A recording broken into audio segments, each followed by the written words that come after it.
Alors bonjour, aujourd'hui je vais vous parler de deux livres, des livres qui m'ont vraiment mis un coup de poing dans la tronche, alors pour deux raisons différentes.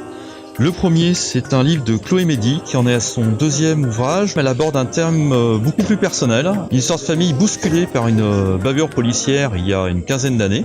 Toute l'histoire est contée par le fils de cette famille qui s'appelle Mathia, qui a 11 ans, et qui un jour, en découvrant un tag à la gloire du gamin qui avait été tué par les policiers, va se remémorer toute cette affaire, tout ce que ça a impliqué pour lui, tout ce que ça a bousculé dans sa vie familiale. C'est une description magnifique d'un environnement qu'on connaît tous par les journaux et qui là est amené par des personnages qui, au travers de leur vécu, vont nous détailler cette difficulté de vivre dans des cités reléguées loin de la République. Donc un très très bon ouvrage d'une jeune auteure et qu'il va falloir suivre parce qu'elle a une langue admirable.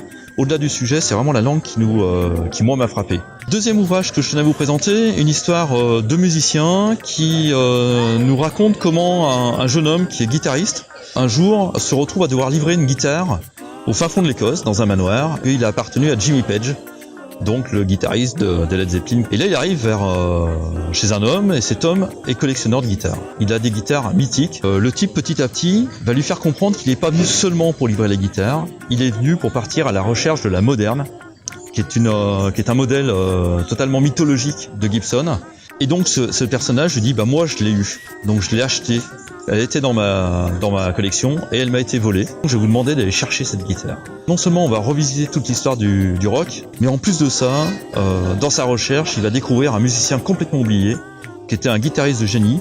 Et surtout, il va se retrouver petit à petit dans un vrai polar, parce qu'il va être poursuivi par des gens qui veulent tous mettre la main sur les enregistrements de ce musicien et en même temps retrouver la moderne.